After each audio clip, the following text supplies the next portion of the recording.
नमस्कार। आप देख रहे हैं क्यूवाइब और मैं हूं प्रवीण झा।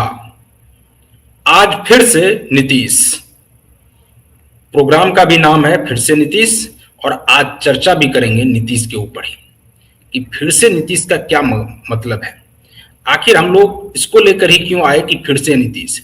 क्या बिहार में इन दिनों जिस प्रकार से घटनाक्रम तेजी से बदल रहा है उससे इसका कोई रिश्ता है क्या? अगर उससे रिश्ता नहीं है तो फिर क्या है? दरअसल आज जेडीयू के राष्ट्रीय अध्यक्ष वो फिर से चुन लिए गए हैं, इसीलिए ये फिर से नीतीश है। और जदयू के राष्ट्रीय अध्यक्ष चुनने के बाद, हालांकि ये बहुत पहले से तय था कि नीतीश कुमार ही जदयू के राष्ट्रीय अध्यक्ष होंगे, क्योंकि कोई और नामांकन दाखिल नहीं हुआ था और कोई नामांकन दाखिल करना भी नहीं चाह रहा था, क्योंकि कौन करेगा नीतीश कुमार के सामने नामांकन दाखिल। तो ये निर्विरोध चुना जाना पहले से ही तय था, लेकिन ये खबर आज आई है और आज ही चूंकि घोषणा होने वाली थी, क्योंकि आज 11 बजे के बाद तक समय था कि कोई नामांकन अगर करता है तो वो नाम वापस लेने का समय जो था वो आज 11 बजे था। जैसे ही वो समय खत्म हुआ उसके बाद ये घोषणा कर दी गई कि जो नीतीश कुमार है वो जदयू के राष्ट्रीय अध्यक्ष चुन लिए गए। तो इस सब पर हम लोग चर्चा करेंगे और इस चर्चा में हमारे साथ राजनीतिक विश्लेषक संजीव प्रियदर्शी जुड़े हुए हैं। संजीव जी, हम आपसे ये जानना चाहेंगे कि आखिर, हालांकि ये तो सभी लोगों को पता था कि नीतीश कुमार राष्ट्रीय अध्यक्ष बनने वाले हैं, लेकिन आखिर क्या वजह है कि किसी ने नामांकन, एक तो नामांकन दाखिल नहीं किया था और दूसरी बात कि नीतीश कुमार अपने पास ही क्यों रखना चाहते हैं राष्ट्रीय अध्यक्ष का पद? इससे इसका लॉन्ग टाइम जो है वो लॉन्ग टर्म में इसका इफेक्ट क्या होने वाला है? सबसे बड़ी बात तो यह है कि नीतीश कुमार जनता दल यूनाइटेड के सबसे बड़े नेता है। और अगर बिहार के बारे में भी बात करें तो रामविलास जी के जाने के बाद अगर दो सबसे लोकप्रिय नेता हैं बिहार में तो वो नीतीश जी हैं और लालू जी हैं। तो निश्चित रूप से पार्टी को नीतीश कुमार की जरूरत है। नीतीश कुमार के बिना जेडीयू को यूं कह दीजिए कि कोई अस्तित्व नहीं है जेडीयू का नीतीश कुमार के बिना। और ऐसा हर उस क्षेत्रीय दल में है प्रवीण जी, जो एक नेता या एक परिवार के भरोसे अपनी राजनीति कर रहा है। अगर मैं कश्मीर से उठा लूं बात, तो चाहे नेशनल कॉन्फ्रेंस हो तो फारूक अब्दुल्ला उसके अध्यक्ष हैं और उमर अब्दुल्ला जो है नेशनल कॉन्फ्रेंस के विधायी दल के नेता हैं और मुख्यमंत्री भी हैं। डीएमके ले लीजिए, साउथ की बात करते तो एमके स्टालिन अध्यक्ष हैं और उनके बेटे को फिर उनका वारिस माना जा रहा है। सपा समाजवादी पार्टी में अखिलेश यादव जी हैं, बसपा में बहन मायावती जी हैं, शिरोमणि अकाली दल में देखिए सुखबीर सिंह बादल है राष्ट्रीय अध्यक्ष। तो इस तरह की जितने भी क्षेत्रीय दल पार्टियां हैं, या टीडीपी की भी बात कर लीजिए, तेलुगु देशम पार्टी, उसके भी राष्ट्रीय अध्यक्ष चंद्रबाबू नायडू है, वो भी एक ही परिवार से आते। तो ये जितने भी क्षेत्रीय दल है वो सब जो है किसी एक परिवार या किसी एक नेता के भरोसे। और अगर आप उधर देखेंगे महाराष्ट्र में भी तो पवार परिवार के पास एनसीपी है और दूसरी जो एनसीपी है वो भी पवार परिवार के ही पास। बिल्कुल। शिवसेना, मूल शिवसेना तो उद्धव साहब के ही है, वो ठाकरे परिवार के ही हाथ में है। लेकिन इन्होंने जो कब्जाया एक नाथ शिंदे ने, वो अलग है। तो मिला जुला के देखिए, वो ट्रेंड है हर क्षेत्रीय दल में, एक ट्रेंड है कि वो एक परिवार या किसी एक करिश्माई नेता के इर्द गिर्द वो पार्टी चलती है। उन्हीं के इर्द गिर्द सारे इक्वेशन बनाए जाते हैं, सोशल इक्वेशन, मुद्दे तय किए जाते हैं और फिर चुनावी सफलता मिलने के बाद स्वाभाविक है कि इलेक्टोरल पॉलिटिक्स में चुनावी सफलता ही तय करता है कि कोई नेता कितना लोकप्रिय है। 2005 से बिहार की सत्ता संभालने के बाद, इतने साल सत्ता में रहने के बाद नीतीश कुमार निर्विवाद रूप से बिहार के सबसे लोकप्रिय नेता हैं। एंटी इनकम्बेंसी इतने साल का होने के बावजूद 85 सीटें लेकर आए, तो ये बड़ी उपलब्धि है।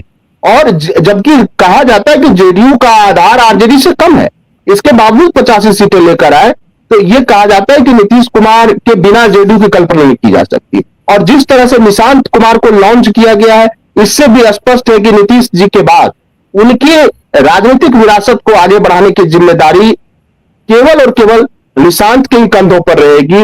बाकी सब इर्द गिर्द जो है नवग्रह की तरह घूमते रहेंगे जेडीयू के सूर्य जो है वो निशांत रहेंगे और थोड़ा नीतीश सा आपको रहेंगे। रोकेंगे, निशांत पर हम लोग आएंगे, लेकिन थोड़ा सा आपको रोकेंगे कि अभी अगर मान लिया जाए नीतीश कुमार के अलावा किसी को अगर राष्ट्रीय अध्यक्ष बना दिया जाता, तो क्या ये जो चर्चा चल रही थी कि जेडीयू एकजुट नहीं रह पाएगी, क्या ये भी एक वजह है कि नीतीश कुमार ही राष्ट्रीय अध्यक्ष बने? और उनको ये लग रहा था कि अगर उनके हट जाने से ये अगर किसी के पास जाता है तो उसके बाद फिर इसमें डिवीजन हो सकता है, क्योंकि कोई एक धरा दूसरे धरा को मानने को तैयार नहीं होगा। तो ऐसे में नीतीश कुमार के मन में ये चल रहा होगा कि पहले तो वो खुद बने रहते हैं, और उसके बाद जब वो नहीं रहेंगे तो फिर निशांत कुमार को वो राष्ट्रीय अध्यक्ष बना देंगे, और ऐसे में पार्टी इंटैक्ट रहेगी, पार्टी एकजुट होकर के आगे काम करेगी।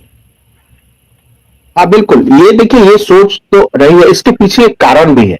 देखिए 2020 का जो चुनाव था उसमें जनता दल यूनाइटेड ने प्रयोग ये किया कि आरसीपी सिंह को अध्यक्ष बनाया, सीटों की संख्या 43 हो गई, जदयू ने अपना जनाधार खो दिया और कहा गया कि आरसीपी सिंह केवल अपने हितों के लिए पार्टी के हितों की तिलांजलि दे रहे हैं, अपने हिसाब से कैंडिडेट को आगे कर रहे हैं, और जब केंद्र में भी मंत्री बनने की आई तो कूद के वही बन गए मंत्री। तो जो सोशल इक्वेशन था जेडीयू का वो टूट गया। उसी समय जो करीबी लोग थे, अब देखिए चाहे ललन सिंह हो, संजय जी हो, विजय चौधरी हो, ये सब ने और विजेंद्र यादव ने भी बोला कि आप कमान संभालिए जेडीयू की नीतीश जी को, और वो प्रयोग फिर सफल हुआ। एक बात, दूसरी बात और देखिए, आखिर नीतीश जी किसको बनाएंगे, किसको बनाएंगे? मान लीजिए संजय झा को बनाते हैं, तो आपने देखा और पूरे बिहार की जनता ने, पूरे देश की जनता ने देखा, जब ये खबर आई कि नीतीश जी राज्यसभा जा रहे हैं तो लवकुश समाज के यानी कुर्मी कोयरी समाज के लोग, बहुत सारे युवाओं ने उग्र प्रदर्शन किया। यहां तक जेडीयू के जो कार्यालय है पटना का, उसमें ललन सिंह के समर्थकों और लवकुश समूह के लोगों में लड़ाई हो गई, और कई अभय कुशवाहा और एक पटेल जी है, उनको पार्टी से बाहर का भी दरवाजा दिखाया गया अनुशासनहीनता के नाम पर। तो यह है कि लवकुश से बाहर का कोई नेता अगर राष्ट्रीय अध्यक्ष बनता है तो दिक्कत यह है कि लवकुश समाज के लोग उसको स्वीकार नहीं करें, उनकी कहा जाएगा कि पार्टी को हाईजैक कर लिया, और इस बात की हवा फिर आरजेडी भी देगी कि लवकुश की पार्टी को संजय झा ने हाईजैक कर लिया, या ललन सिंह ने हाईजैक कर लिया, विजय चौधरी ने हाईजैक कर लिया। एक बात ये, अच्छा अगर आप पूछिए क्या नीतीश जी स्वजातीय, फिर तो संजय जी यहां पर यह बनता है कि ललन सिंह तो राष्ट्रीय अध्यक्ष रह चुके हैं पार्टी में। नहीं, मैं वो नहीं कह रहा हूं, अभी जो परिस्थिति है, ललन सिंह जब थे तब थे, अभी की जो परिस्थिति है प्रवीण जी, वो उस समय की परिस्थिति बिल्कुल अलग है। 21 साल के बाद बिहार की राजनीति के केंद्र बिंदु से हटकर केंद्र में जाने का फैसला कर रहे हैं, दिल्ली जाने का फैसला कर रहे हैं नीतीश कुमार, और चाहे ललन सिंह उस समय तो सत्ता के केंद्र में, सत्ता के केंद्र से वो हट रहे हैं, ये ध्यान रखना चाहिए हमें। अच्छा एक बात और, बहुत सारी चर्चा पटना में हो रही है कि अगर नीतीश जी श्रवण कुमार को ही बना देते, उमेश कुशवाहा को ही बना देते, तो उसमें एक खतरा रहता है प्रवीण, मैं बताऊंगा इसके बारे में, कि बहुत सारे लोगों का यह कहना है कि अगर किसी कुर्मी कोयरी को बना देते जेडीयू का, तो वो नीतीश कुमार के पैरेलल ऑर्गेनाइजेशन खड़ा कर देता, वो अपने लिए बैटिंग करता, जैसा कि आरसीपी सिंह पर आरोप लगता है। इसीलिए आप देखिए कि नीतीश जी ने किसी को, मतलब संजय झा, ललन सिंह और एक आप देखिए विजय चौधरी और विजेंद्र यादव, इस चारों में कोई कुर्मी कोई नेता नहीं है, और यह चारों जो है इनके फैसले लेने में अहम भूमिका निभाते हैं। इसके पीछे का कारण यह है कि आरसीपी सिंह को लेकर नीतीश जी चौकस हो गए कि आरसीपी सिंह ने पावर अपने हिसाब से केंद्रित करना शुरू कर दिया, और वो अपने को कुर्मी नेता के रूप में, लवकुश लीडर के रूप में प्रोजेक्ट करने लगे, तो वो खतरा ना हो जाए जी।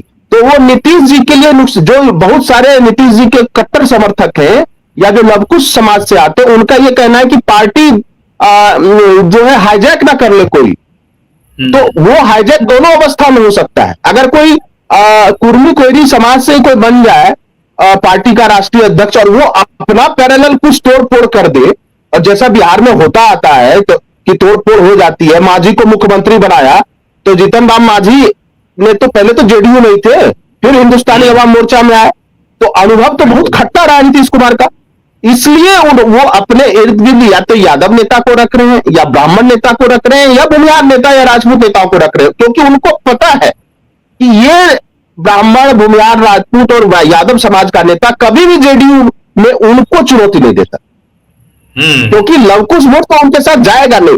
तो ये एक डेलिब्रेटेड पॉलिटिकल कैलकुलेटेड डिसीजन है। लेकिन लवकुश समाज के लोगों को कभी कभी ऐसा लगता है कि संजय झा, ललन सिंह मैनिपुलेट कर रहे हैं, लेकिन ये तय है कि सब कुछ नीतीश बाबू की इच्छा के अनुसार हो, सब कुछ नीतीश बाबू की इच्छा के अनुसार हो। और अब अगर ये तो मैंने स्ट्रेटेजिकली बता दी कि क्या क्या वजह है कि वो किसी गैर सवर्ण नेता, यानी कहिए अगर लवकुश को भी बनाना चाहे तो उनके सामने खतरा है कि कल को वह नेता निशांत को चुनौती दे सकता है।